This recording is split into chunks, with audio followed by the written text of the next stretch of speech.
Time with Shebrew Royalty features remedies for inner healing and outer beauty. Real-time conversations with sisters in the Hebrew Israelite community, focused on healing our spirit, mind, and body, which will contribute to the healing of our nation as a whole. Sip a cup of tea, wear your favorite turban, tee, or tunic, and enjoy tea time with Shebrew Royalty.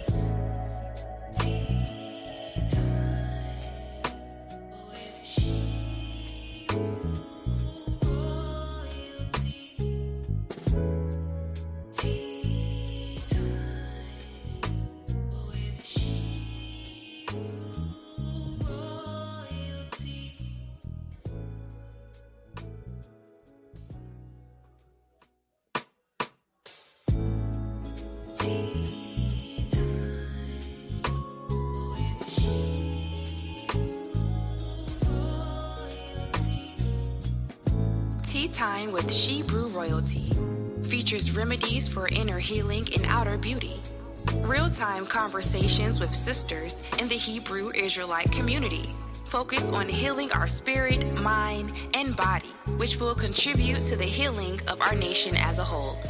Sip a cup of tea, wear your favorite turban, tee, or tunic, and enjoy tea time with Shebrew Royalty.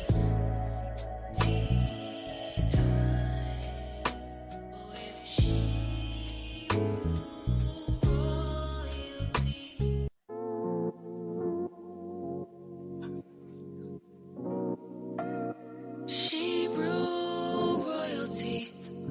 She's got the fruits of the spirit, love, joy, and peace.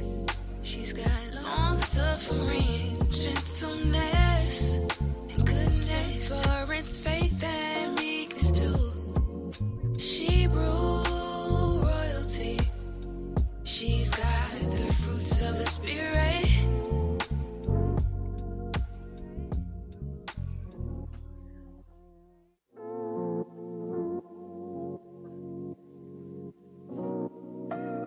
Shebrew Royalty. She's got the fruits of the spirit, love, joy, and peace.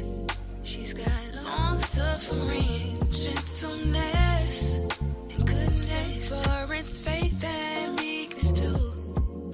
Shebrew Royalty. She's got the fruits of the spirit.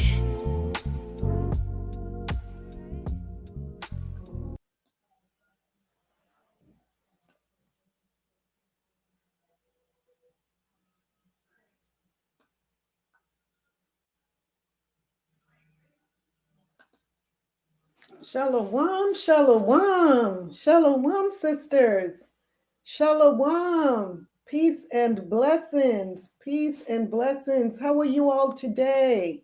How are you? Shalom, come on in, Shebrews, with your beautiful royal selves. Come on in. Who is here? Sister Ahab Karad. Shalom, sis. Shalom. It's so good to see you. You are always on time, sis. You are always on time. Shalom. So good to see you. As you come in, please do me a favor, hit that like button, share, subscribe, hit that notification bell. Let others know that we are live, we are here. You're doing so good. That's so great to hear, sis. That is awesome. So awesome to hear. I am so glad to hear that you're doing well. All praises. Hit that notification bell, hit that like button, hit that share, subscribe. Love you too, sis. I love you so much, sis. Love you so much. The water for all of your love, all of your support. It's so good to see you. So good to see you. Let us get this royal tea party started. Let us get this royal tea party started. So before I go any further, let's do what we do every Sunday when we come on. We just give a huge shout out, a huge praise to the Almighty, AHAYAH, ASHAR, AHAYAH. I am that I am, the God of the Hebrews and the Shebrews, in the name of his son, YASHAYA HaMashiach, whom the world calls Jesus Christ, and the Holy Spirit, Rawach, Qadash. So all praises be to the Godhead. for us being here today, for us making it through another week into a brand spanking new week. We are into a new week, sisters. Sister Carla, so good to see you. Oh my goodness. All of our beautiful sisters. That is correct, sis. My Gadite sister over there. So good to see you. I'm your hostess, Qala Yakachaa, and I humbly thank you for joining me on this broadcast today. Yes, I am so excited. I am so excited about today's broadcast. So welcome back, sisters. Welcome back. How was your week? How was your week? I pray that we all had a wonderful and productive week, and that I'm pretty excited about this new week, right? First of all, we have life. So as long as there's life, there's hope. And so I am excited about this new week, all of the possibilities that comes with it, and even the challenges. We know that we're going to have challenges as these weeks go by. But you know what? The Most High will bring us through every single one of them. Every single one of those challenges, He's going to bring us through, right? So praise the Most High. All praises. We are back. We are back for another week. Yeah, so let's get these disclaimers out of the way.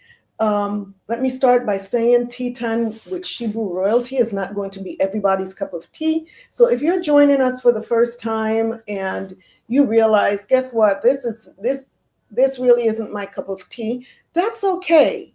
We understand it. It's okay. But what I do encourage you to do is continue to search YouTube, because I am sure that if you continue to search, you will find your perfect cup of tea and your perfect flavor. You owe that to yourself, right? But what I do ask is that you not leave any insults, any derogatory statements in the comment box, because that would be distasteful. We would really appreciate it, and we thank you in advance. Also, although I am a licensed physician assistant and certified functional nutrition informed professional, and I will be touching on topics of health and wellness on my broadcasts, we will not be utilizing this platform to diagnose or treat anyone's illnesses. So if you are experiencing any medical problems whatsoever, please consult your healthcare practitioner.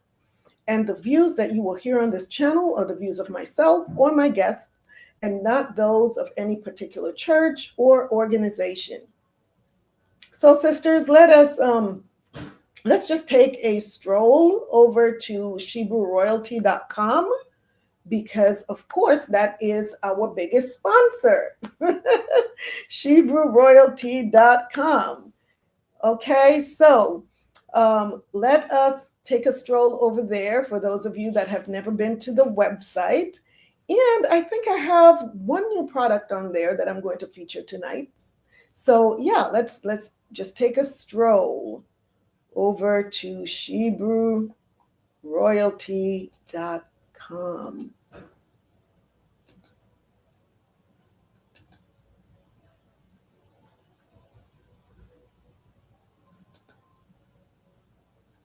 Here goes. So this is our official website, the Shebrew Royalty website.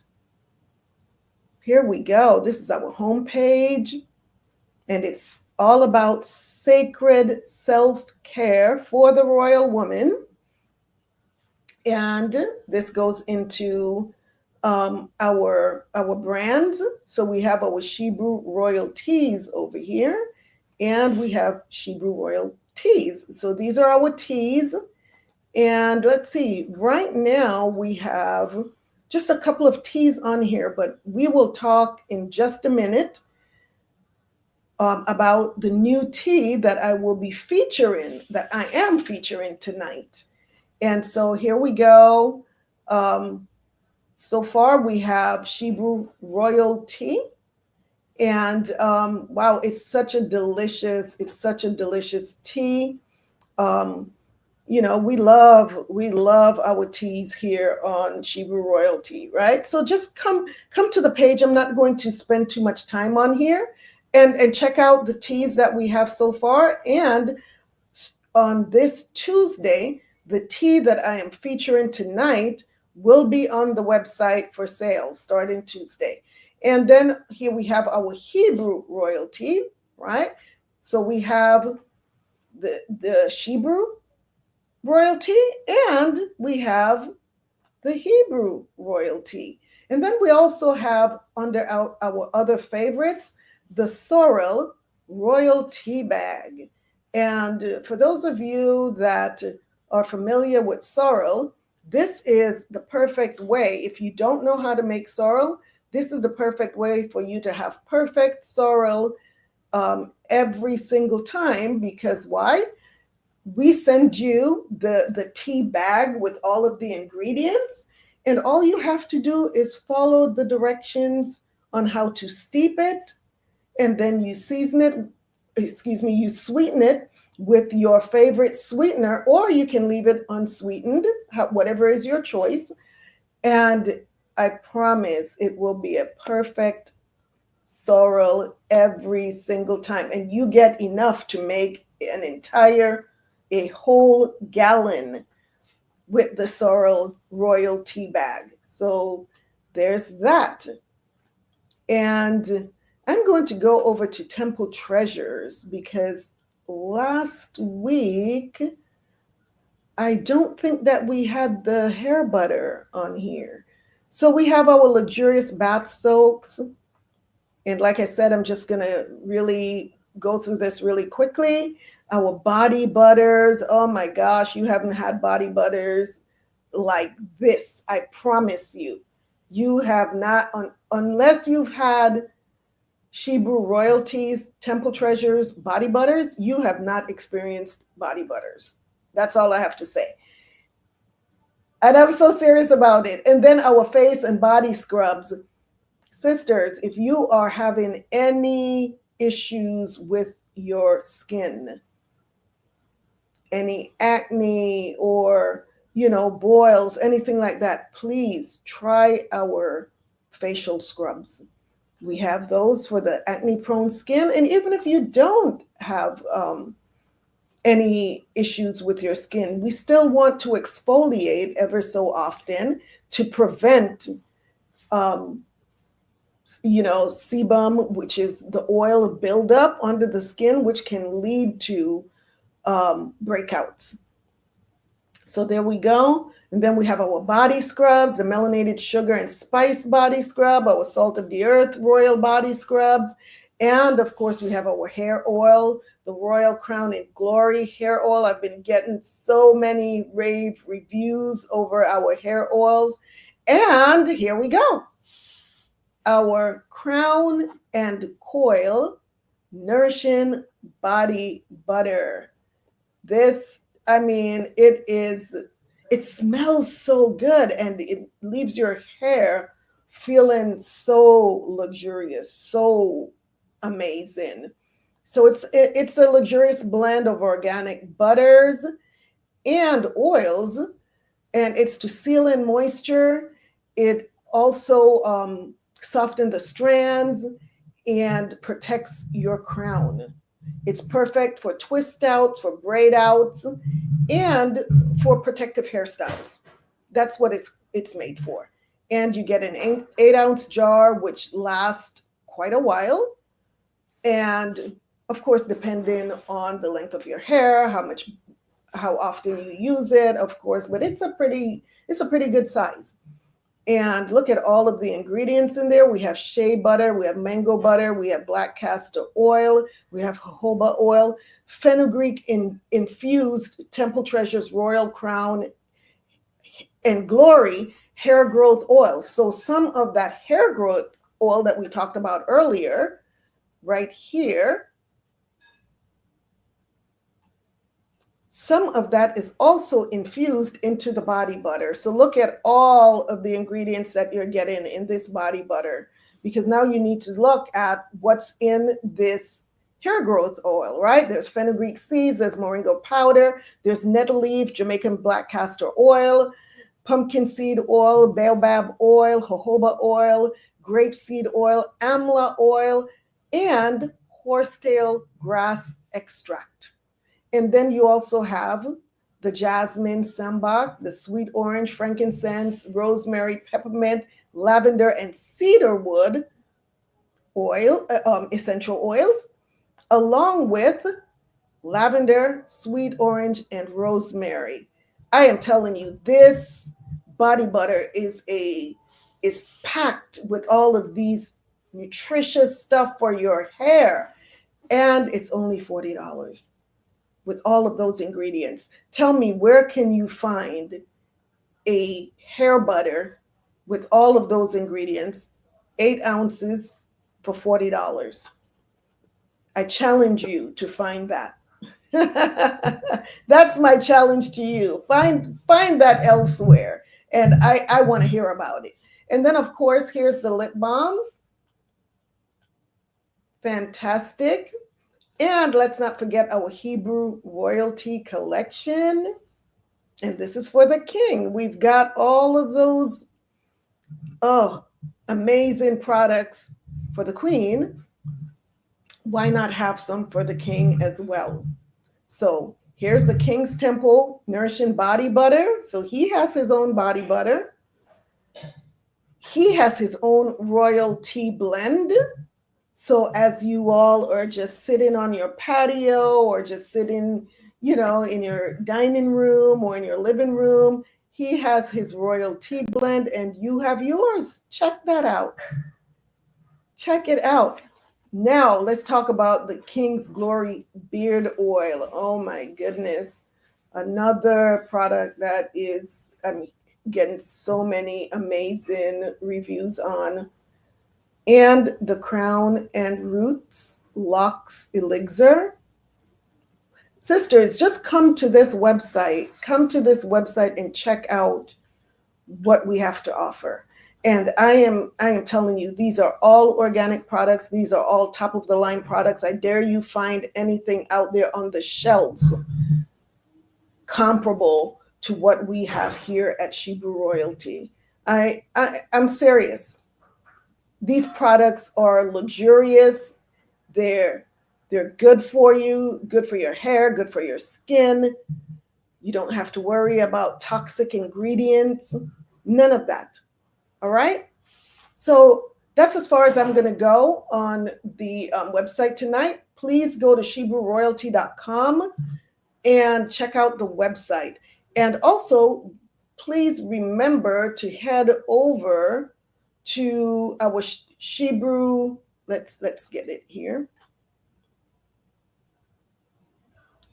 The wellness blog, of course, and also the Shebrew Royalties apparel site. Please go and check that out as well, sisters. All right. How did you like that little tour? How did you like that tour? Who have we here? Who has joined us? Sister Adana, Shalom. Hair butter, yes. Sister Habkaran, yes. Hair butter, absolutely. Oh, Shalom, Sister Adana. Shalom. Sister Habkaran says, I'm bathing in it now and all day for that matter. That's what I'm talking about. Me too, sis. I'm the same way. I just can't get enough of it. Oh no, body butter for hair. I will have to get some of that. Sis, it's so good. It's so good and it smells delicious. It does. It smells like butter that you want to put on some bread or something. But just put it in your hair. I do not recommend putting it on your bread or your croissant or, any of that. I don't recommend eating it, but it smells so good. You almost want to eat it, like you said previously. I'm so serious. It's good. It's good stuff. Excellent stuff. So, sisters, that being said, what is your cup of tea tonight? What is your cup of tea? Talk to me. I know, of course, that you are sipping on something good, something delicious, something healthy, of course, because that's who you are. You represent health. Yes, because you are Shebrew royalty. Of course you do. So Yeah, I know that it's something delicious and something healthy. My cup of tea tonight, you will be very pleased to know, is a new blend from the Shebrew Royal Tea Collection. Yes, I have a new blend. And here it is. It is called Sacred Calm Herbal Tea. Sacred Calm Herbal Tea. And oh my goodness. When I say this tea is, uh, the aroma, the taste, oh my gosh. Oh my goodness. I think this is my favorite thus far. And I have two other blends that I still have not made it to the website. So on Tuesday, there should be three new blends, including the Sacred Calm Herbal Tea that I'm featuring tonight. So I will make sure to have all of these teas on the website. Sister Habkarad says she's having ginger tea with some ginger with some jasmine tea. All right. And Sister Adana, ginger tea. So ginger tea is ruling tonight. Ginger tea is ruling. Some really good gut benefits there. Yes, awesome. I am happy to hear that you all are drinking such healthy stuff. So let's talk about my Sacred Calm Herbal Tea.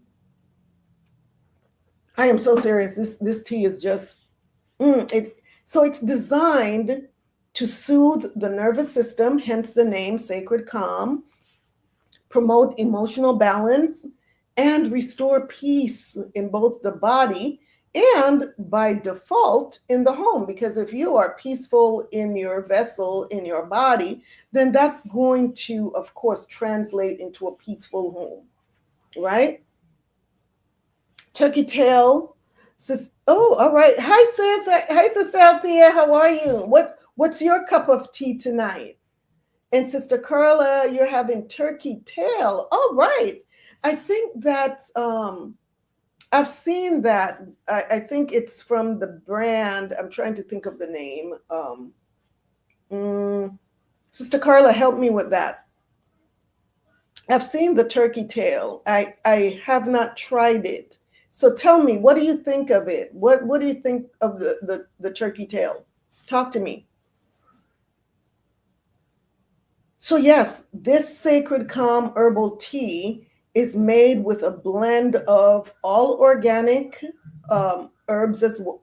Of course, we have the chamomile flower, which gently relaxes the body and calms the anxious thoughts. Sister Althea is having water. Very good, very good. You can never go wrong with water. Then there's lemon balm that's also in this tea. It's uplifting, it's mood balancing, and it also supports the nervous system.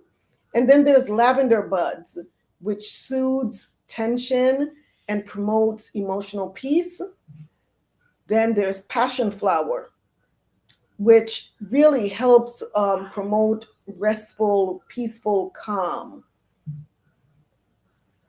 And spearmint adds a gentle sweetness, and it helps with the digestive system. And holy basil, which is an adaptogen that supports the body in times of stress. So it helps to just bring you back into balance. And rose petals, which opens up the heart and softens the emotional edges. So it helps just relax you and just give you that calm feeling. And of course, there's ginger, which is very grounding and warming. So this tea, oh my gosh, this tea, once again, I'll go over the ingredients: organic chamomile flowers, lemon balm, lavender buds, passion flower, spearmint, holy basil, rose petals, and ginger. I mean, come on now. What a blend. So if you're looking for something to relax you in the evenings, or even during the day when you, especially if you're having any going through stressors or what have you, this is the tea for you. It's Sacred Calm Herbal Tea. Sister Chin is here. Shalom, beautiful. How are you? How are you, my island vibes girl? How are you, Sister Chin? So good to see you. So yes, this tea will be available for purchase on ShebrewRoyalty.com this Tuesday. So, all right. Once again, hit that like button, share, subscribe, hit that notification bell. All right, because we're about to go in, we're about to get started. And just another reminder, we still have not been promoting on social media. So please, sisters, do me a favor, support by sharing this channel and also inviting other sisters, family, friends, by word of mouth, by your social media posts to join us. Share some of the links to, the links to our ShebrewRoyalty.com, our videos, our Shopify website as well, so that this word can reach Shebrews throughout the four corners of the earth. That's what we want to do, right? Because these products are just too good not to share them with other sisters out there, and even those that are not Shebrews, because these products are any woman that really wants to feel like royalty and knows that she is royalty, she is going to want these products. Okay, so what did you think about our last week's show, sisters? I've been getting some really good feedback about Rooted in Healing, the power of earthing. There are some that says that they had never done grounding or earthing before and were very interested in it. Others that it's, it was a reminder to get back on track with the grounding or earthing, as we call it. And even for myself, although I had been doing grounding or earthing over the last few years, I wasn't doing it consistently. So it was just a really great reminder for me. It was really powerful. It was, for me, a reminder of how important it is for us to remain connected to our roots. Connected to our roots. And I'm talking about the earth, right? Where we actually came from. Every element that is in that ground, in that dirt, is in us. So it's so important that we connect and stay grounded. So how about you? What was your takeaway from last week's show? Drop some things in the comment box for me. Let me know, what was your takeaway about earthing? Sister Chin says it was a great reminder for her too. Khan says, Sister Habkarat said it was a great reminder. Sis, awesome, all praises. And like I said, even, I've talked to some who said, well, we have these little, what are those little sticky things that if you walk barefooted in on the grass, those little things that puncture your heel or puncture the soles of your feet. If you have a lot of that going on, I just recommend maybe even just sitting, like we talked about, sitting on a chair or sitting, on a blanket or what have you, and just put your feet on the ground and just sit there. Do that for about a half an hour. It's so energizing. It can be energizing. It can also be relaxing, depending on where you are at and what you experience from it. but it's definitely a positive experience. So that being said, and without further ado, it's showtime, and not at the Apollo, but right here on Tea Time with Shebrew Royalty. So sisters, welcome to another episode of Tea Time with Shebrew Royalty, where ancient wisdom meets modern wellness, and every sip brings you closer to inner peace and sacred self-care. I am your hostess, Qala Yakachaa, and today we're diving into a topic that touches every household at some point: family conflict resolution. It's a part of life. Learning how to navigate through these conflicts will help to decrease our stress, our anxiety, decrease animosity, depression, and other negative emotions and outcomes. So whether it's a disagreement between siblings, tensions between spouses, or misunderstandings across generations, because we may have that generational gap that you feel as though I can't relate to this person because of the gap. And because of that, now that creates conflict. So conflict is a natural part of life. We really can't get around it. Conflicts are going to happen. But the way we respond to it can either build bridges or can burn bridges. So grab your favorite calming tea. I'm sipping on my Sacred Calm blend. And let's talk about how to turn conflict into connection. Let's talk about that. So, conflict in families often stems from unmet needs. So, we're going to talk about understanding the root of family conflict. Shalom, shalom. Oh, look at my baby girl. My baby girl showed up. Oh, hey, honey. Oh, so good to see you. Shalom. So conflict in families often stem from unmet needs, miscommunication, and emotional triggers.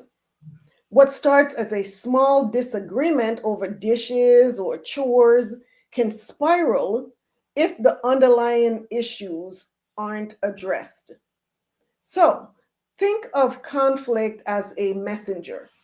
It's letting us know that something in the relationship needs attention, right? Something in the relationship needs attention. So what are some of the common root causes? Lack of clear boundaries. It's so important that in relationships, we have boundaries. We're able to set boundaries, and we're also able to adhere to other people's boundaries as well. Oh, love you too. Love you too, my baby girl. So miscommunication. Yes, miscommunication is definitely one of those root causes. So differences in communication styles is another one. The lack of clear boundaries. Yes, and let's talk about communication styles for a minute. For myself, I am what you may define as very assertive. Very assertive. So sometimes when and also very passionate. And sometimes when I'm talking, I talk with a lot. I'm conveying the message with a lot of emotion, a lot of passion. And people may think, I've heard people say, well, you don't have to get upset about it. And I'm like, oh, no, I'm not upset. I'm maybe passionate about something. And maybe, speaking this in this manner because I'm so passionate about whatever it is. So my communication style is different from someone whose communication style tends to be more soft-spoken, or more relaxed. I tend to be more on the assertive side. And so sometimes those type of communication styles may kind of clash. And so that can now lead to some conflict because it's perceived one way when it's actually not. And then there's also another root cause is childhood wounds that are resurfacing. So issues from childhood that now someone may say something or do something that trigger those wounds to reopen. And so that can be a source also or root cause of family conflict. And then there's always the stress, the fatigue, or feeling unheard. Stress, fatigue, feeling unheard. And I mean, so many people are stressed out today because of finances, because of job issues, because of there's just so many health issues. There are just so many factors that are involved that can cause us to be stressed out, to be fatigued, or even feeling unheard. If you're trying to express your feelings to someone and they just kind of tune you out, that can be also a root cause of conflict. Sister Phyllis, so good to see you, sis. Shalom. Oh, thank you, sis. All praises to the Most High. Love the color, the water, sis, the water. So, yes, so let's talk about those again. Some of the root causes: miscommunication, lack of clear boundaries, differences in communication styles, childhood wounds that are resurfacing, stress, fatigue, or feeling unheard. So, when we recognize that conflict is a signal, not an attack, we shift from defense to now into dialogue. So instead of being defensive, we now can start a dialogue. We now can start talking about it because now there's a signal that's being sent to you. When you receive that signal, instead of being defensive and pushing it away, now open dialogue so that you can talk about it to resolve it before it blows up into something, a full-blown argument, a full-blown fight or conflict. So what about some tools for resolving family conflict? What are some of the tools that we can use? We hear so much about conflict resolution in the workplace. When I was in the workplace, I mean, we always talked about how do we resolve conflicts here at work, but not much about conflict resolution in the home, unless the conflict has become so unmanageable to the point that professional help has to be sought out. But what if we can learn how to resolve conflicts within the family before it gets to that point? So Yanni is saying listening, yes, these are some tools. Patience, absolutely. So let's talk about ways how we can do that by creating a more loving approach to resolving conflicts in our most sacred space, which is our home. Our home is supposed to be our sanctuary. It's supposed to be our place to get away from all of the conflicts outside of the home, right? The things out there that we may not have any control over. But in the home, this is the place where we should have control over what is going on in here. And we're able to create a safe and sacred space so that we're able to not be stressed out, not have to be so concerned about bumping heads, because this is the place where we should have the space to be patient, to listen, And Sister Chin says, having empathy. Absolutely. Those are some really good points there. Those are some really, really good points. So, here are some tools for resolving family conflict. There are 5 powerful tools that I want to go over for resolving family conflict in a healthy, loving way. That's where we want to come from. That's the space where we want to come from, right? It's from a healthy place, from a loving place, so that the conflict can be resolved. Because if it comes from something other than love or healthy way of communicating, then more than likely the conflict will escalate rather than resolve. So, number 1, pause before you react.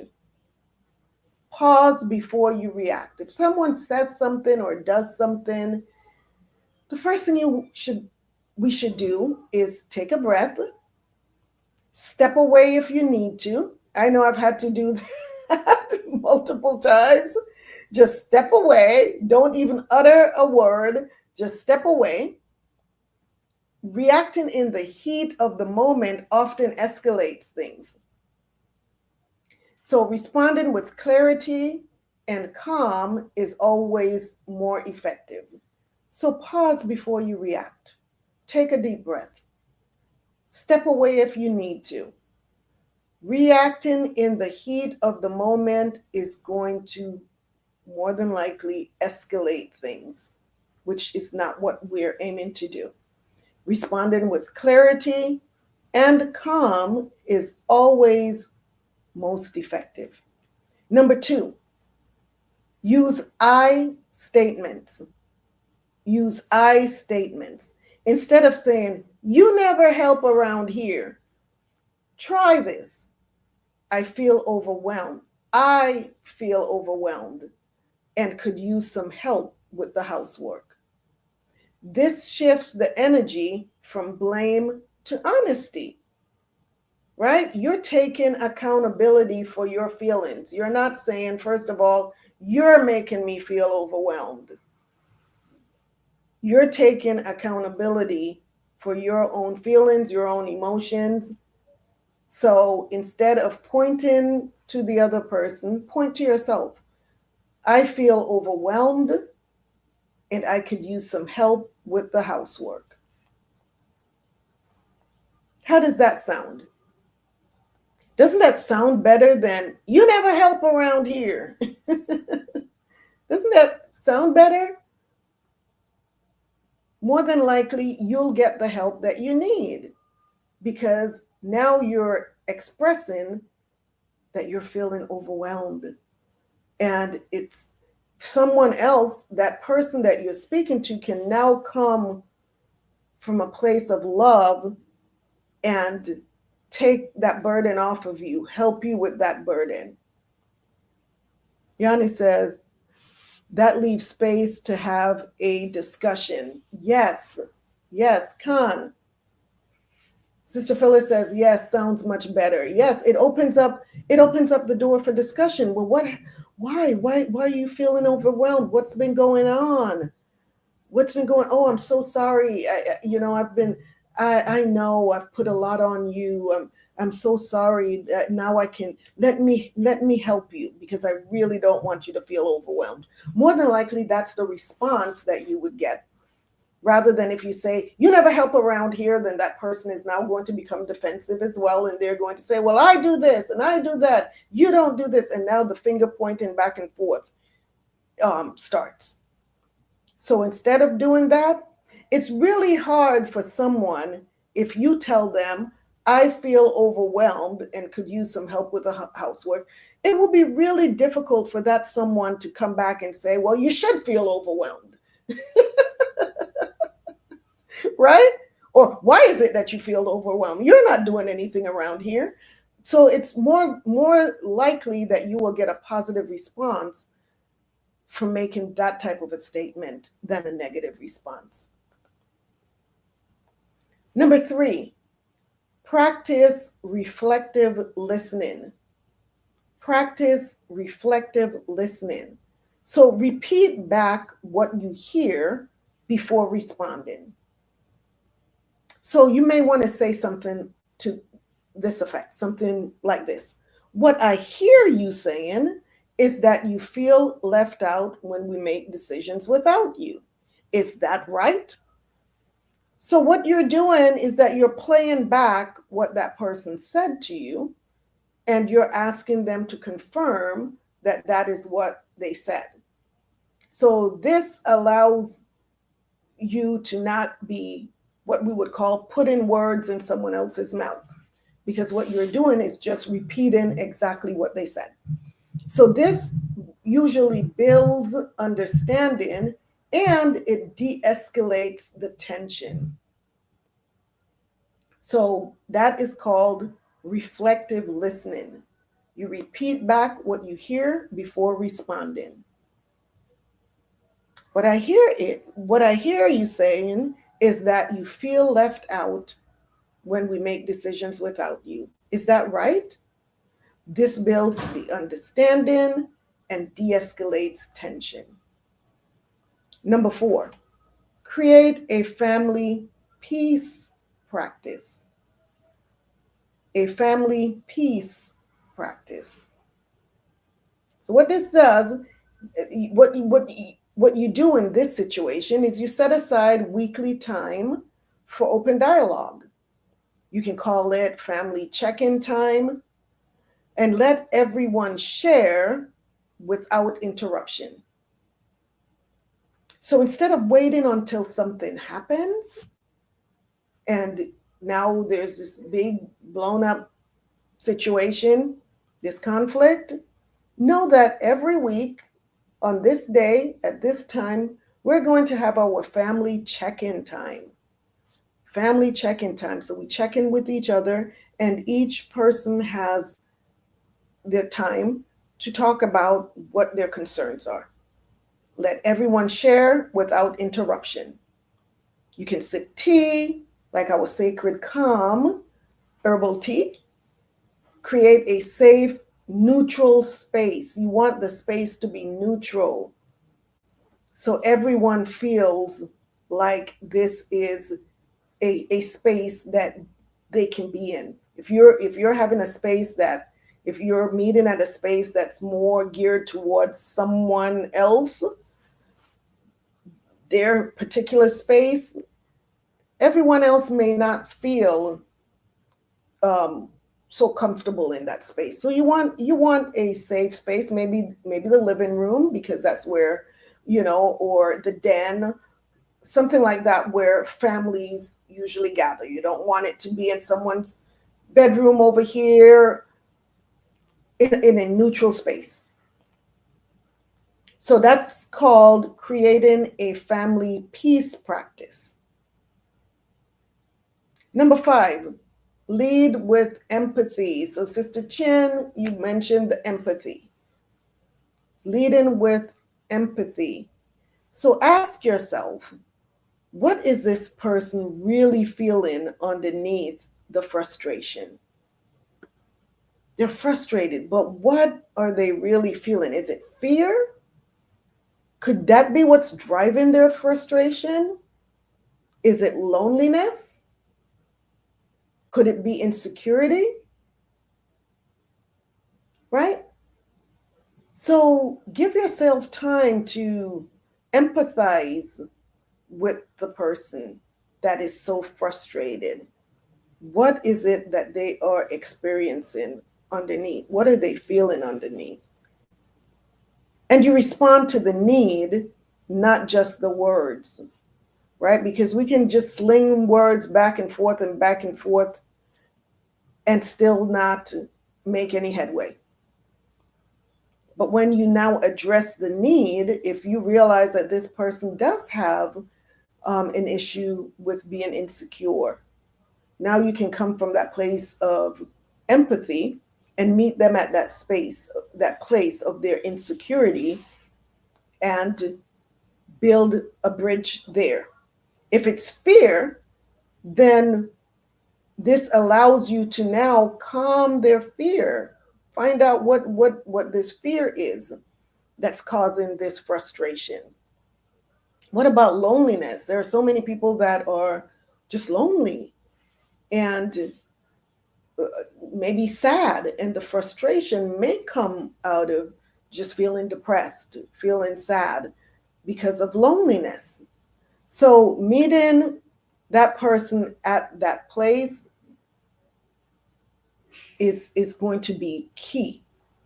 So we're not just focusing on the hurtful words, we're focusing on the cause, the root cause that's causing this individual to spew these hurtful words. And I know it's difficult.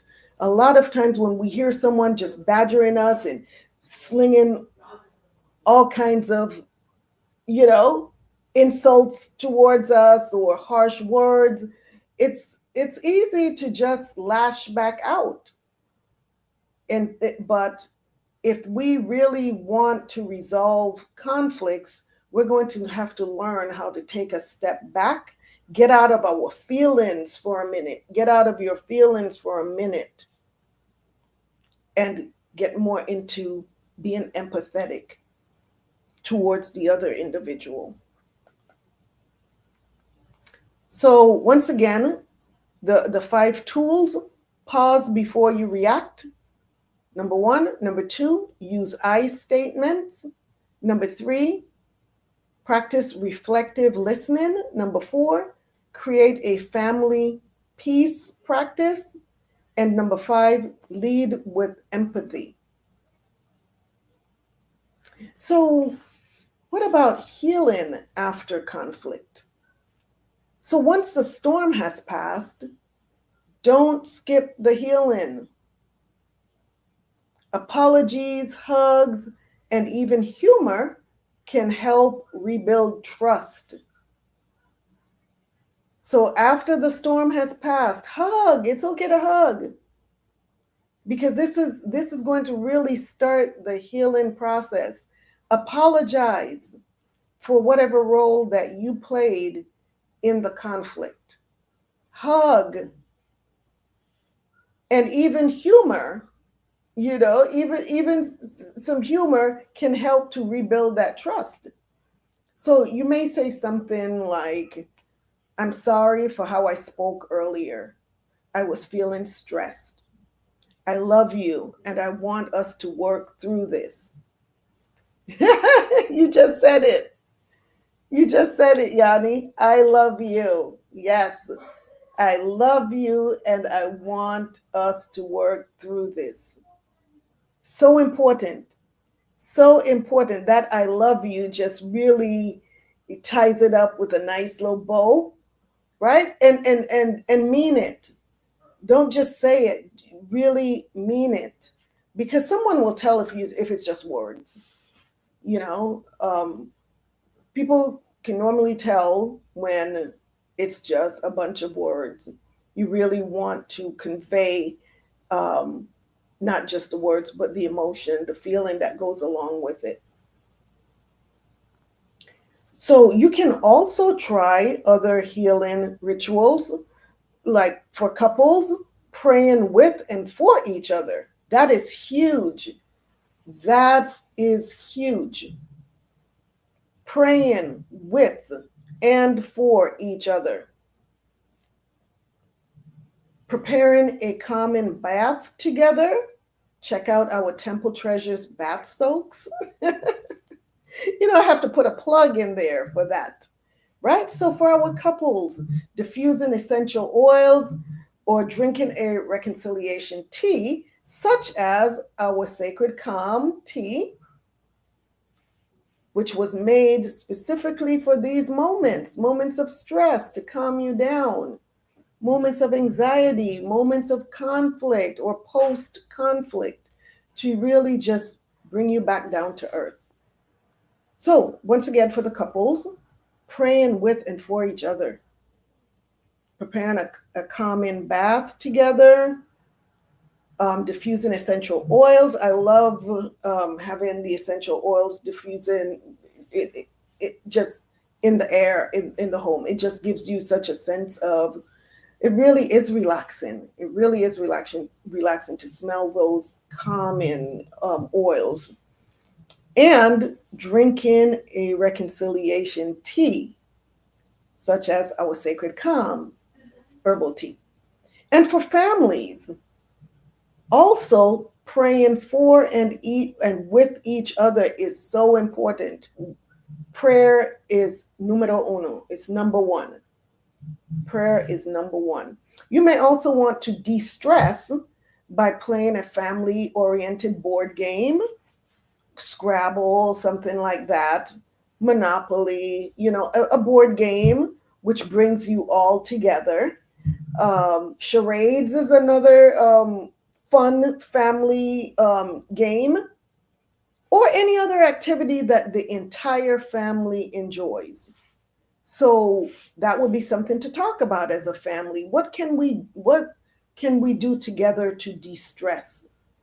What can we do together to de-stress? And making that a family decision, instead of one person saying, well, we're going to do this. No, family come together, because you want everyone to engage. You want it to be an activity that everyone enjoys, right? So that one person who is picking the games all the time does not create a conflict, because that could create another conflict, right? Where someone says, oh, you always get to pick the games. You always pick the games that you like. You never pick the games that I like. So make it a family, get everyone in the family to give their input and do something together that everyone enjoys. So there is, and here's another thing. Here's another thing. Let us not forget the importance of self-care and managing our own stress. Praying together, yet conscious, or switch weekly. That's another great idea. Yanni. Switching weekly. Today, one person may pick whatever the game may be or the activity may be, and then the following week, someone else in the family picks. Yeah, that's an excellent idea as well. I like that. So let's not forget the importance of self-care and managing our own stress. It's impossible. It really is impossible to help heal others if we're not healed, if we're stressed out, if we're broken. It's really difficult to go over there and help someone else when you're coming from a place of brokenness, when you're coming from a place of stress, right? So focus on self-care. And self-care should not be something that you do every once in a while. Oh, let me once a month go do this. Self-care is every day. Every day we should all be engaging in something that we can identify as, this is my self-care thing.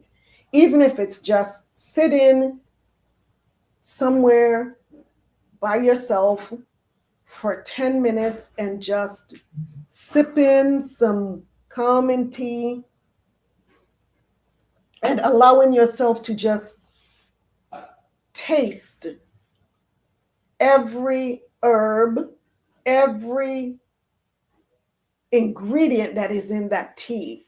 Just thinking about, oh, what is my taste buds? What is my taste buds experiencing right now? What are they experiencing? And enjoy the tea. Enjoy the tea and just relax, just breathe. Don't think about anything else other than what you are doing in that moment. Self-care can be, everyone else has gone to bed and you just get in the tub and you just soak in the tub. The place is quiet. You light a candle and you just soak in that tub before you go to bed. And imagine if you do that every night, or even preferably every night if you can. If not, But you know, every other night or whatever, I'm going to have this time to myself to get in the tub. That entire day, you're anticipating, oh, tonight is my night to just lay in my tub and just soak all of this tension away. And you're just throughout the day, that gives you something to look forward to. Listening to calming music, I agree. I love listening to just calming music, even just allowing that to play as you sleep, because your subconscious mind picks up on that calming music, and you wake up the next morning feeling just so relaxed and energized and ready to get your day started, no stress, because throughout the night, your subconscious mind was being calmed by this calming music. So I love that idea. And even during the day, just turning on some calming music in the background, low in the background, even if you're at work, just some calming music that helps to bring the heart rate down. It really helps you to just relax subconsciously. So yes, I love the listening to calming music. That's so key.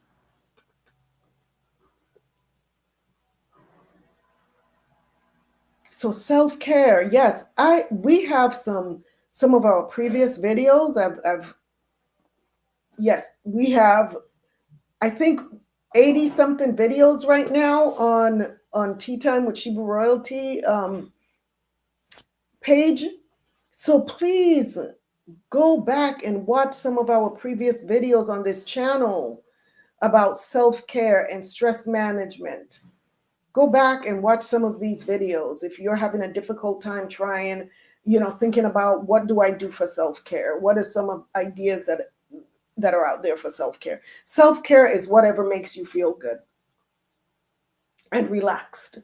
It looks different for each person. Someone may not like sipping herbal teas, but they may like listening to calming music. It may be for some people getting a massage, for others getting a pedicure.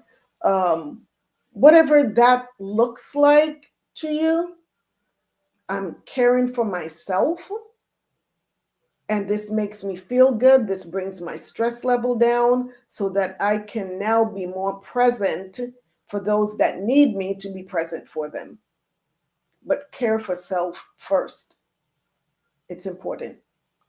So even if you've watched some of these videos previously, go back and watch them again. Go back and watch them again, because we can always use reminders, especially if you're going through something right now where you feel like, oh my gosh, I'm so stressed out.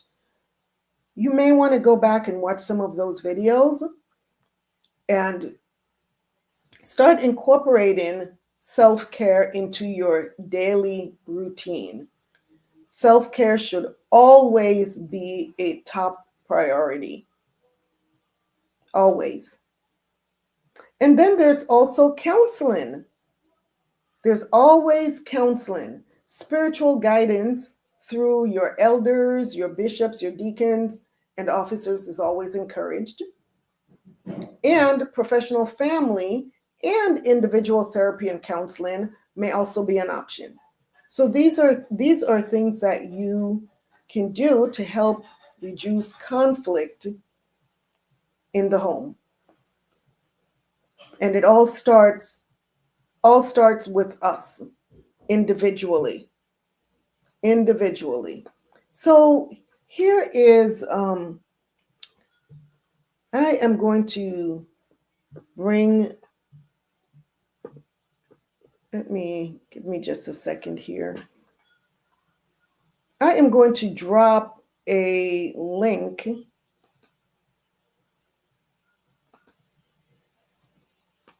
to an article right here in the comment box.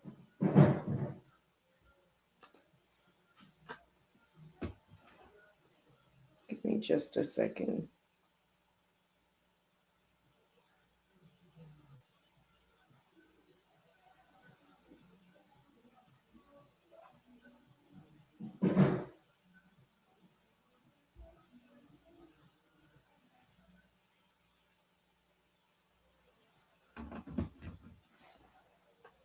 Did you? Here we go. There you go, sisters. Instead of putting it up on,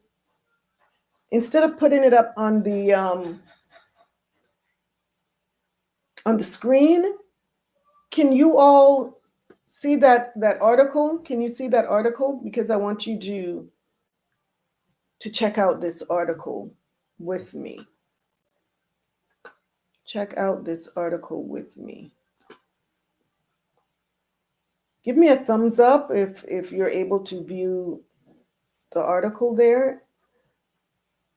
But if you need me to put it up on the screen, let me know. If you need it on the screen, if you're not able to access it.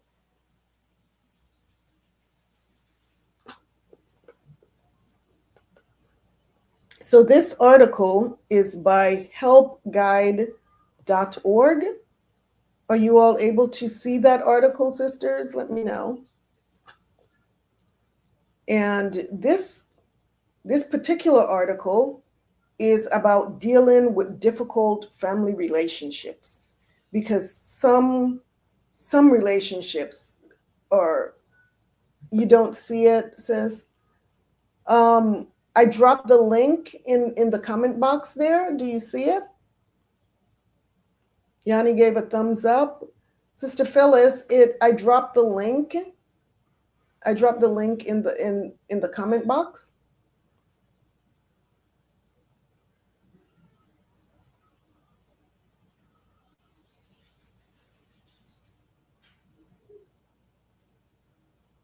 Oh, when you click on it, you lose me.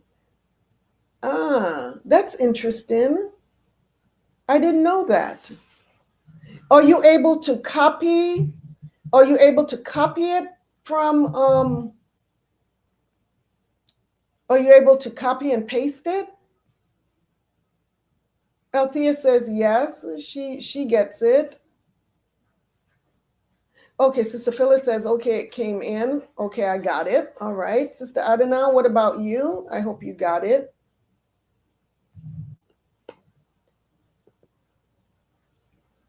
Sister Althea says, yep, she's got it. Sister Adana, give me a thumbs up if you're able to get to the article.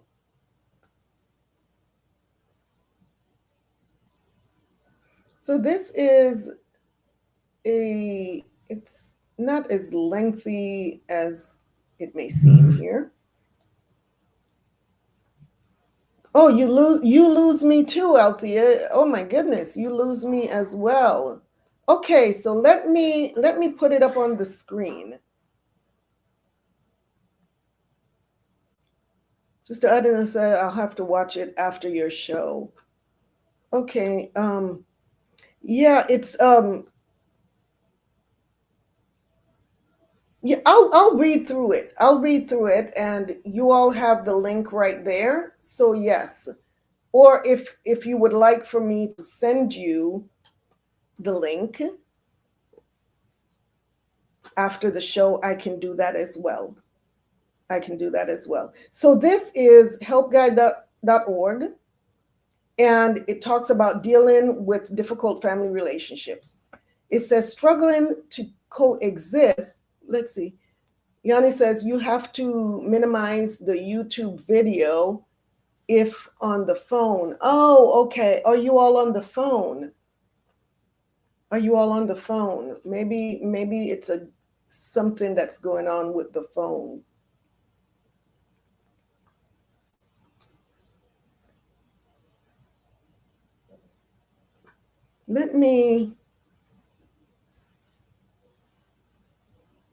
So I'll read through it, and because it's difficult navigating, because I have two screens that I operate on.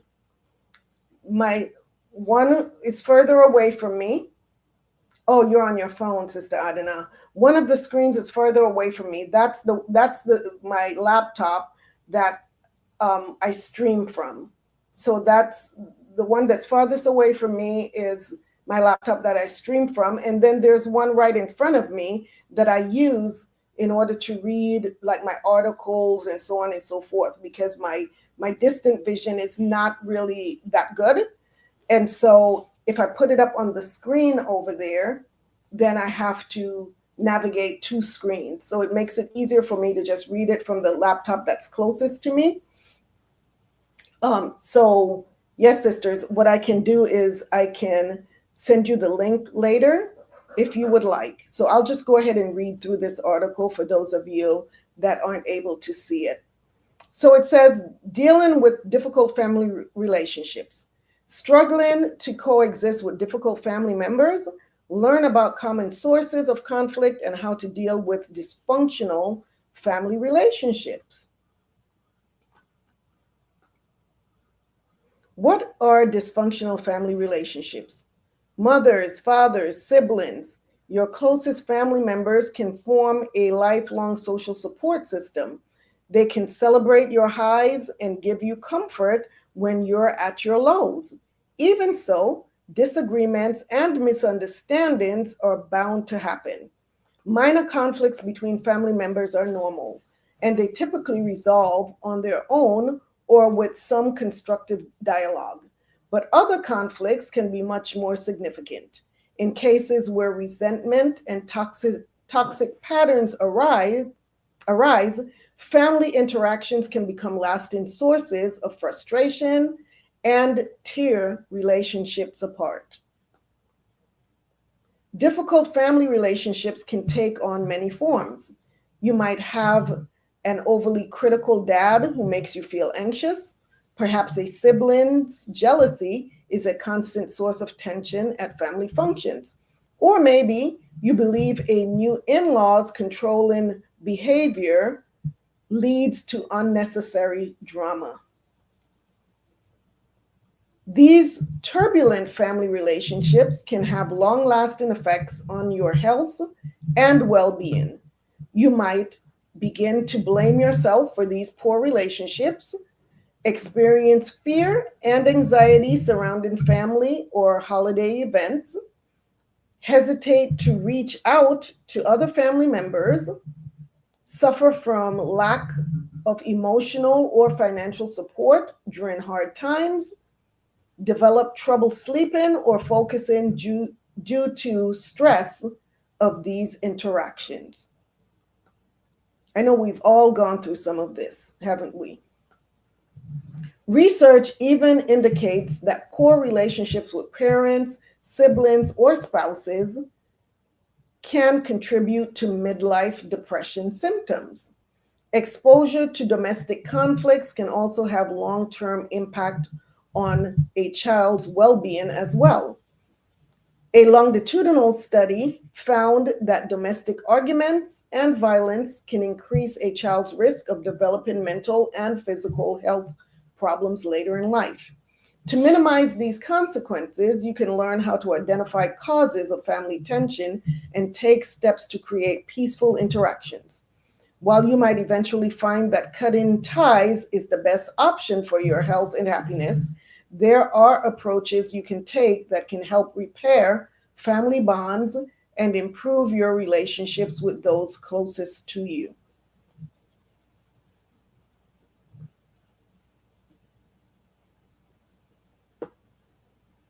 Oh, my mouse is not mousing. It's not moving. There we go. So, common causes of family conflict. Before you learn how to deal with difficult family members, it helps to examine why those relationships are rocky to begin with. Consider these common causes of family disputes and ways to navigate them. So here are some other common causes, right? Family finances. Family members tend to have some degree of financial overlap. Siblings might bicker over an inheritance. Parents may have strong opinions on how their children handle money, or adult children might feel the need to control their aging parents' finances. When it comes to large family events such as weddings or holiday parties, financial disagreements can often come to a head. However, there are ways to navigate money-related problems within your family. Put things in writing. If you expect a family member to pay you back for a personal loan, for example, make a written agreement between the two of you. This can help you avoid arguments or even legal disputes. Number two, set boundaries. If a family member is pressuring you to loan or give them money or want to dictate your finances, it's important to clarify the type of behavior you won't tolerate. Be clear so your family member will know when they've crossed the line. Know when to be transparent. You don't have to share all of your financial details with anyone. But in cases where your decisions may affect your family members, it's best to be transparent.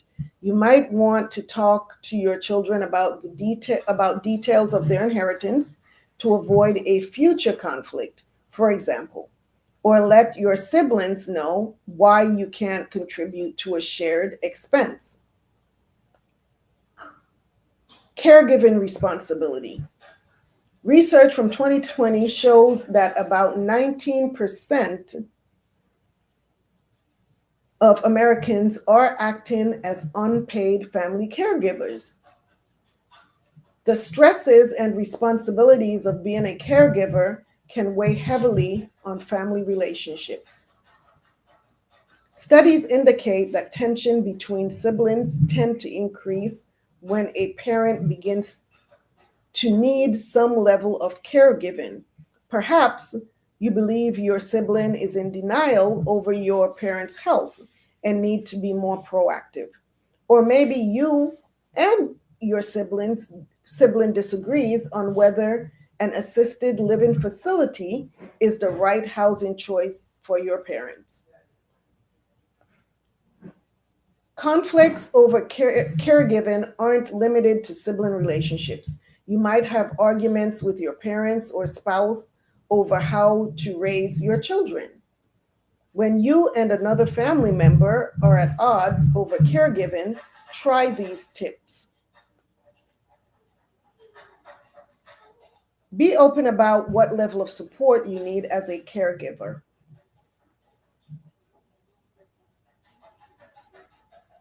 Hold on just a second. There we go. If you keep your feelings to yourself, resentment can grow and increase tensions. Look for compromise and accept other people's limitations.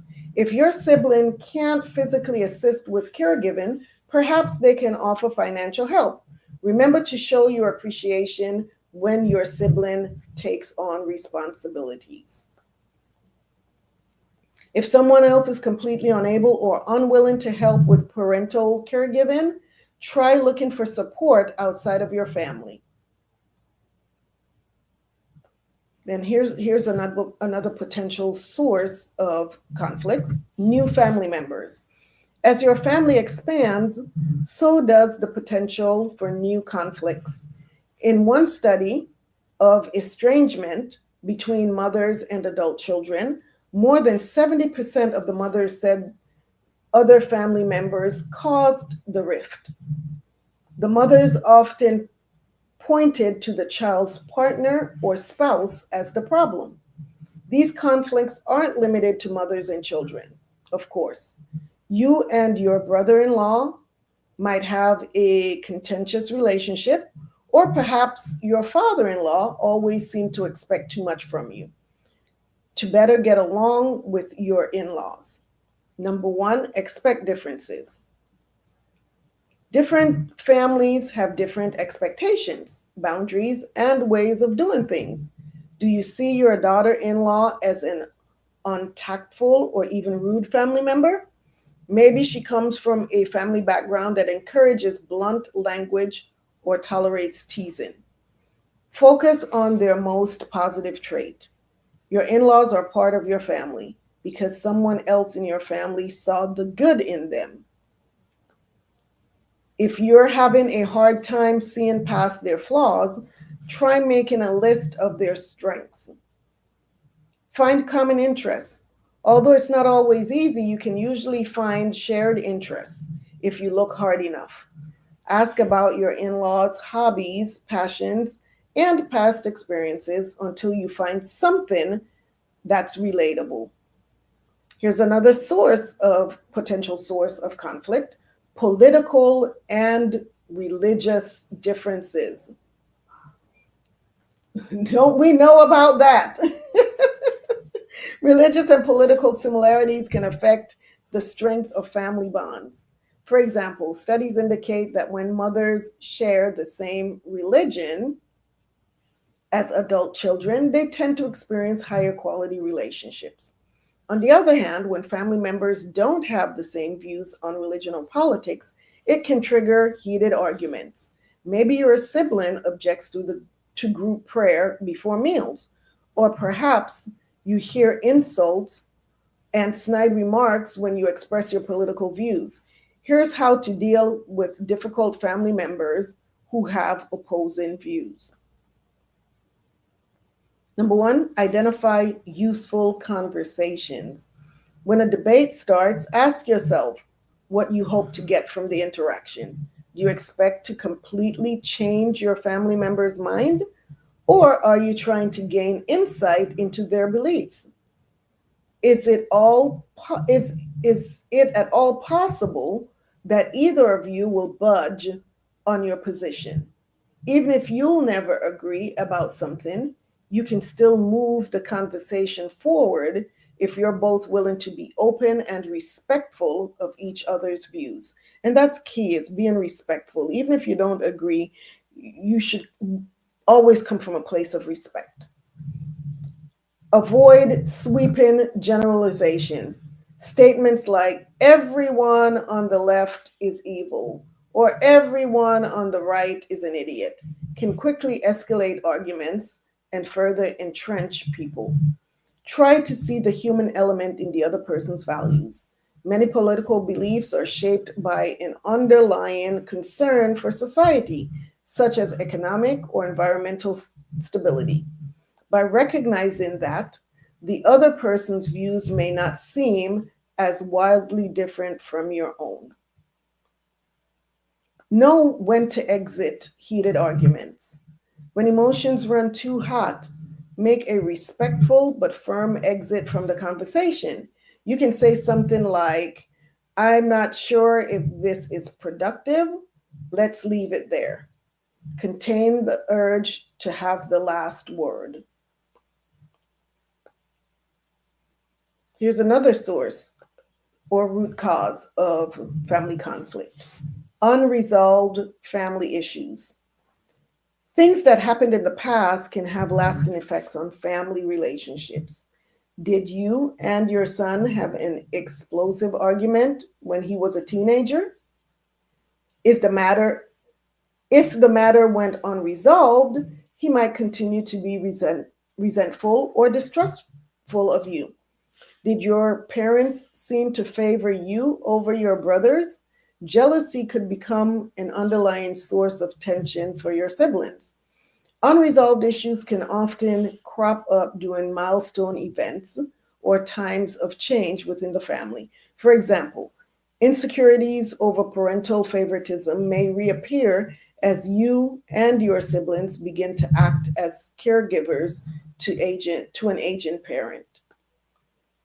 If you're the one holding onto an issue, speak up. Invite the other person to a private conversation where you can bring up the issue and share your perspective. Be willing to forgive if the party apologizes for their part in the problem. If a family member is holding resentment, be empathetic. Try to understand how they perceived events and how the past continues to affect them. If you caused some harm to them in the past, apologize and ask how you can repair the damage to the relationship. For example, if you lost your temper with your son in the past, explain how you plan to do better going forward. If neither person is at fault, it can still help to acknowledge the past and the effects of growing up in a dysfunctional family. Remember that no family is perfect, and past events influence present day perceptions. Focus on what steps you can take in the present to resolve the conflict. So here are some tips on interacting with difficult family members. Despite your best efforts and intentions, sometimes you'll find that you simply can't get along with a family member. Perhaps someone continues to hold a grudge against you or refuses to change their behavior. Your general plan might be to avoid difficult family members. However, that strategy can often be foiled by weddings, funerals, and other family gatherings. Here are some alternate options. Number one, manage your own stress. Prioritize de-stressing before and after you have to interact with a difficult family member. Effective stress management techniques can range from meditation to going for a walk or journaling your thoughts or chatting face to face with a close friend. If you start to feel stressed by the difficult family member during the event itself, don't hesitate to excuse yourself from the room and use some quick stress relief techniques to clear your head. Rely on your senses to ground yourself in the moment. Take in a deep breath of fresh air, find a friendly cat or dog to pet, or hum a tune to yourself. You can also use your imagination to picture something soothing, like your child's face or a relaxing setting. If you tend to freeze when under stress, activities that involve physical movement are often most effective. Consider doing some stretches, swaying to background music, or jogging in place to burn off tension. Set and maintain boundaries. Strong, clear boundaries can protect you from toxic family interactions. Imagine you and your spouse are about to visit overbearing in-laws. Talk to your spouse and set a limit on how long the visit will last. You can also set boundaries on conversation topics. If you and your in-laws have had heated arguments over religion, it might be best to steer clear of the topic. If someone attempts to cross your boundaries, keep your temper in check. Instead, be clear and direct about the consequence. For example, you could say something like, "If you keep bringing up this topic, I'll be leaving early." Build your emotional intelligence, your EQ. By strengthening your emotional intelligence, you can improve your ability to understand, manage, and express emotions. This can have a positive effect on not just your family relationships, but on your overall mental health. To enhance your EQ, you need to focus on 4 key skills: self-management, self-awareness, social awareness, relationship management. You can develop these skills by taking steps such as using mindfulness to assess your emotional state and nonverbal cues. And there's a link here where you can read Improving Family Relationships with Emotional Intelligence for more strategies. Change your focus. Be willing to acknowledge your family members' strengths as well as their flaws. Perhaps your sibling is confrontational and demanding, but at least they're always willing to help finance family events. Or maybe your mother-in-law is overly critical of you, but always supportive of your children. Practice empathy. Acknowledge that a difficult family member might be going through rough circumstances of their own, from personal insecurities to substance addiction or mental illness. Certain underlying factors could be fueling your family member's behavior. Although these factors don't excuse the behavior, by being more empathetic, you might gain a better understanding of the person and why they act the way they do. Use conflict resolution skills. Conflict resolution skills can come in handy anytime you're dealing with family drama. These skills involve managing stress in the moment, being aware of both your own emotions and the other person's. and prioritizing resolution over winning the argument. You might notice that an aging parent is lashing out due to a feeling of declining independence. A, a de escalating step might be to ask them to do you a favor or give them a task that allows them to feel needed. Limit expectations and to practice acceptance. Make peace with the fact that some people have viewpoints or priorities that may never match your own. Your adult children, siblings, or parents will do what they feel is right for them, and you can't control their behavior. Try to treasure the relationship for what it is, or focus on other relationships that bring you joy. So you may ask when to cut ties with family members. At what point is a dysfunctional family relationship no longer worth saving? That may depend on different factors. What's the potential for change? The other person must be willing to acknowledge the problem and work to change. Some people don't want to change, and you can't control their behavior. If you're dealing with a narcissistic family member, their inflated self image, lack of empathy, and manipulative ways can hinder any meaningful progress. How severe is the conflict? In cases of abuse, it's usually advisable to cut ties with the family member. Remember that abuse doesn't necessarily have to be physical. People who subject you to verbal, emotional, or psychological abuse can also harm your sense of well-being. This could include a father-in-law who aims to humiliate you, or siblings who use guilt tripping to manipulate you.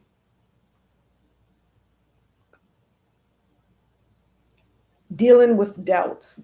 Cutting ties means ending contact with the difficult family member, which is not always easy. You might repeatedly question your decision or have a hard time accepting that the relationship is unsalvageable. Keep a list of specific reasons why you've decided to end contact. Did the person cross your boundaries too many times? Did the stress of your interaction negatively affect other areas of your life? Write it all down so you don't forget. How to deal with the grief of ending a relationship. Depending on how close you were to the family member, you may need to take time to grieve the loss of the relationship. Rather than suppress your feelings, identify and acknowledge them. It's normal to experience anything from anger to sadness to guilt following the end of a relationship. You should also expect grief to intensify on days that remind you of the family member, such as birthdays or holidays. Talk to friends and other family members about the situation. Now is a good time to reach out for support. Tell the supportive people in your life what you need from them. You might even strengthen bonds with other family members. Maintain your hobbies and health. Continue to engage in activities you love and look after your physical health by exercising regularly, getting enough sleep, and eating nutritious foods. Don't use drugs or avoid alcohol to cope with your negative feelings. Moving forward, over time, people's behaviors and circumstances can change. So know that cutting off ties doesn't necessarily have to be permanent. If you see evidence that your family member is truly willing to make amends, there may be a chance of reconciliation. Don't rush reconciliation, though. You should both accept that the process may take time and requires concrete steps for improving the relationship. With a combination of patience and improved communication, you might be able to repair the broken bond and move forward with a healthier relationship. What did you all think of that? That was a lot of good stuff, a lot of good information right there. Wasn't that really good information, sisters? What did you think about that?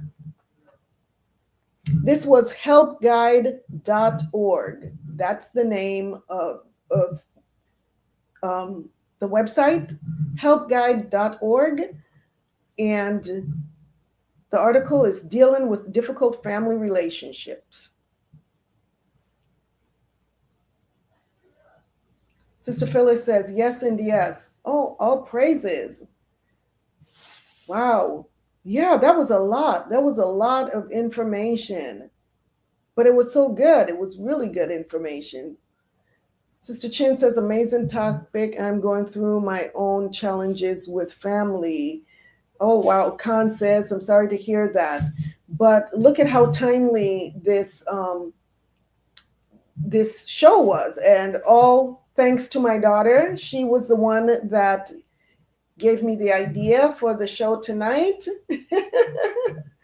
Because last night I was racking my brain trying to figure out, okay, what's my show topic gonna be?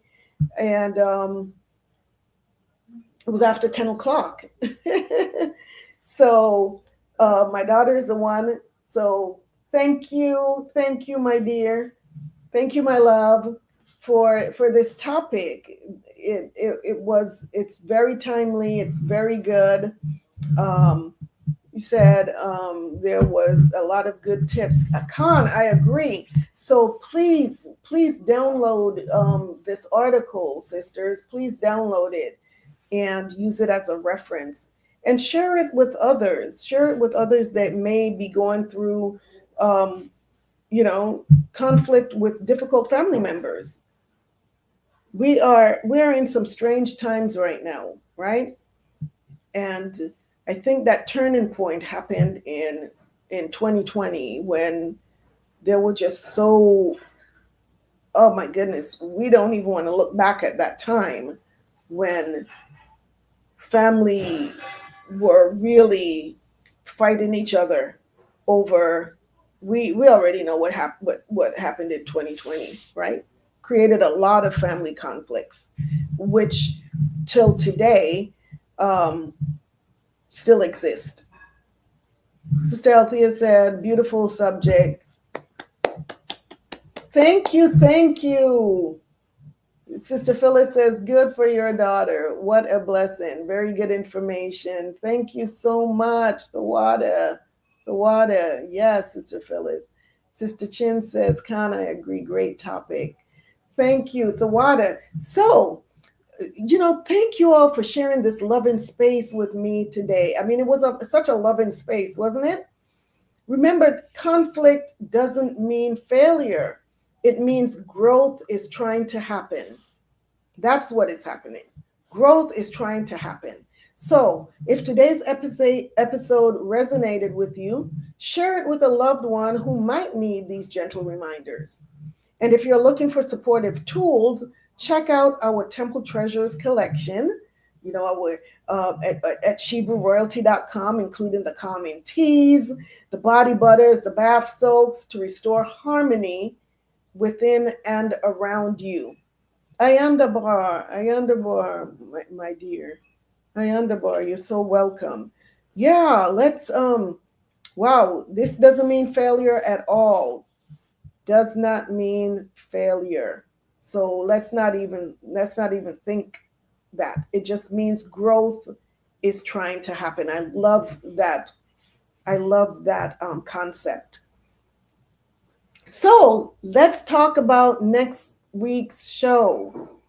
I really want to engage you all in this show. And thank you so much. Thank you all so much for those of you that participate, that let me know you're out there, that give me feedback.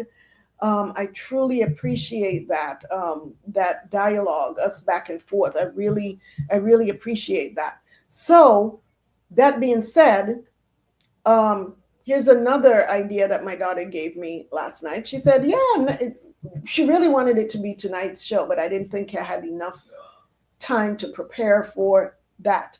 And so the show that we had tonight was the replacement for this one that we're going to have next week. So next week's show. Oh, all praises to the Most High, sis. All praises to the Most High, Sister Chin. Yes, growth and healing is the best way to look at it. Khan, my daughter. Yes, Khan. So, next week's show, sisters, I really want you all to engage. So, next week's show is Sisters Q&A session. Sisters Q&A session. So, if there are questions pertaining to any health, wellness, and that's really broad. That's really broad, health and wellness, that you've been wanting to ask, but you just haven't had the right opportunity to do so. Now is your time. Now is your time to do so. Oh, I underbar, Sister Chen, the water. You said this was a well-needed topic. The Most High is amazing. Yes, He is. Yes, so next week, Sisters Q&A session. Questions about health and wellness that you've been wanting to ask, but just haven't had the right opportunity to do so. It's your time. So please email me. This will make it easier for me, is if you email me your questions so that I can prepare to answer them next week. Let me put our email address up here. There it is. It's on the scrolling banner right there. Yes, please email me your questions to shebrewroyaltybiz@gmail.com before Friday, before this Friday. shebrewroyaltybiz@gmail.com before this Friday. All of your questions pertaining to health and wellness. If you prefer to be anonymous, please state so in your email, and your questions will be answered without reference to your name. So once again,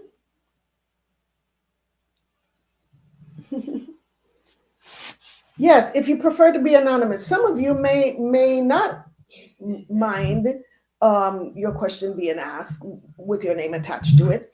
But if you want it to be anonymous, please do make that request. Right? So send that to shebrewroyaltybiz@gmail.com. And I am so looking forward to your full participation. Your full participation. Please, once again, state in your email if you wish for your question to be anonymous. And who knows, I may just make all of the questions anonymous. This way, there'll be no issues. I'll just read the questions without mentioning the name of the person asking the question. How's that? I think that will be so much better. So I'm looking for your full participation next week, sisters. Send those questions in. Send those questions in. And let's get this Q&A going. So once again, if you enjoyed today's episode, make sure to subscribe to Tea Time with Shebrew Royalty so you never miss our weekly journey in women's health, wellness, and beauty. And because I want you to just really learn about these conflict resolutions, we all need to, right? Because we can't help it. Conflicts are going to happen. Know that I will have a blog pertaining to this very subject on Tuesday at shebrewroyalty.com, and go to the tab that says Weekly Wellness Blog. shebrewroyalty.com, Weekly Wellness Blog. So look for our blog about tonight's broadcast to be posted on Tuesday. All of the blogs from last week and the previous weeks are already on the website. So if you haven't seen those, please visit our weekly wellness blog on ShebrewRoyalty.com. And let's not forget my Sacred Calm Herbal Tea. It is so good. It's no longer hot, as you well know, but this tea is so good. Hot or cold. Hot or cold. This is our Sacred Calm Herbal Tea, which will be available for purchase this Tuesday on ShebrewRoyalty.com/royal-teas. Royal-teas. Check it out. Oh my gosh, this tea is amazing. It really is. I know. As soon as the show is over, this tea is going to be gone. I can't gulp it right now. I'm sipping, but it's at the stage right now where I really just want to guzzle that tea down. So much for the tea sipping, right? But sisters, here we are. We're at the end of another amazing night, an amazing broadcast. I just thank you all so much. Let's continue to grow this channel, right? So that this information can reach Shebrews throughout the four corners of the earth, and even those that are not Shebrews but are willing to be a part of our community.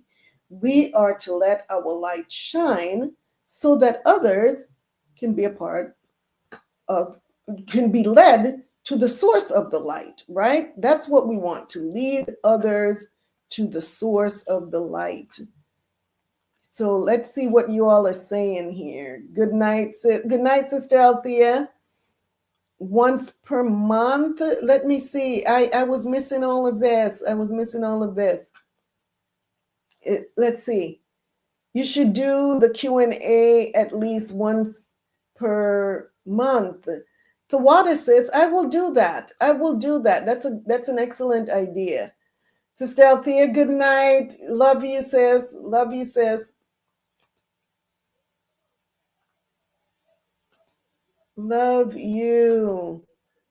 So let's see here. Sister Paula says, my daughter is a blessing. Yes, Khan, she is, sis. She is. The water. So good to see you as well. Sister Phyllis. Sister Chin, love that show idea. At least once a month. Sister Althea said good night. I agree, Sister Paula. Her daughter is indeed a blessing. Khan says, Khan, all praises to the Most High. The water. I wish there was a Shebrew Royalty Life group. Talk to me about that. Sister Chin. Is that you, Sister Chin, that says that? Let me scroll up a little bit further.